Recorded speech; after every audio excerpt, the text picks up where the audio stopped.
दोस्तों, आज राम के नाम से दुनिया में कोई भी अपरिचित नहीं है। लेकिन क्या आप जानते हो, राम के वंशज न सिर्फ भारत और नेपाल में, बल्कि एक अन्य मुल्क में भी पाए जाते हैं। अब आप सोच रहे होंगे कि कौन सा देश है वो? श्रीलंका, म्यांमार? नहीं दोस्तों, उस देश का नाम है दक्षिण कोरिया। सुनकर आप चौंक गए होंगे, लेकिन यह सच है। अयोध्या को पूरी दुनिया राम के नाम से जानती है, मगर दक्षिण कोरिया के करीब 60 लाख लोग, यानी इस देश की करीब 10% आबादी अयोध्या को अपनी नानी का घर मानते हैं। अयोध्या या भारत के इतिहास में भले ही इसका जिक्र न हो, मगर दक्षिण कोरिया के कारक राजवंश का मानना है कि यह राजवंश शुरू करने वाली रानी हाओ ह्वांग ओक अयोध्या की राजकुमारी सूरी रत्ना थी। दक्षिण कोरिया की प्राचीन किंवदंतियों की किताब सामगुक युसो के मुताबिक करीब 2000 साल पहले अयोध्या के राजा को दैवीय सपना आया कि उसकी पुत्री राजकुमारी सूरी रत्ना का विवाह दक्षिण कोरिया के ग्यांगसोंग प्रांत के राजा किम सुरो से होगा।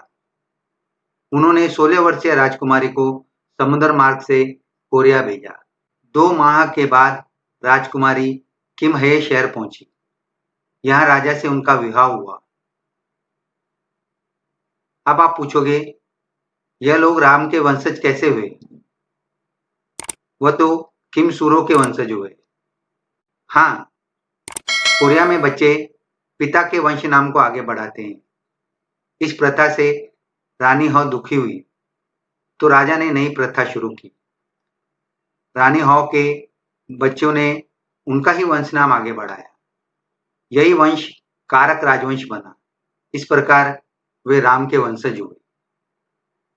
आप लोगों के मन में यह सवाल आ रहा होगा कि एक रानी के ब्याहते ही 60 लाख की आबादी कैसे हो सकती है?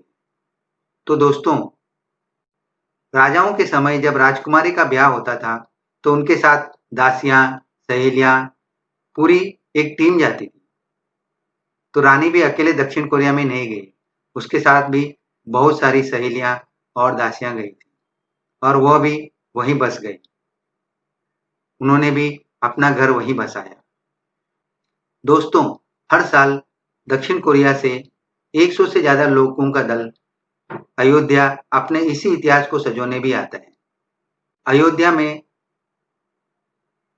22 करोड़ की लागत से क्वीन हॉ का मेमोरियल पार्क भी बनने को है। उम्मीद की जा रही थी कि राम मंदिर के भूमि पूजन में भी क्वीन हॉ के वंशज को न्योता दिया जाएगा, लेकिन कोरोना के चलते यह संभव नहीं हो पाया। ऐसी आशा की जा रही है कि मंदिर निर्माण के बाद उद्घाटन में जरूर दक्षिण कोरियाई प्रतिनिधिमंडल को आमंत्रण दिया जाएगा। तो दोस्तों, राम के अस्तित्व पर सवाल उठाने वाले लोगों के लिए यही एक करारा जवाब है। राम मंदिर बनने की खबर सिर्फ हिंदुस्तान ही नहीं, कोरिया के लोगों के बीच में भी खुशी की लहर लाई है।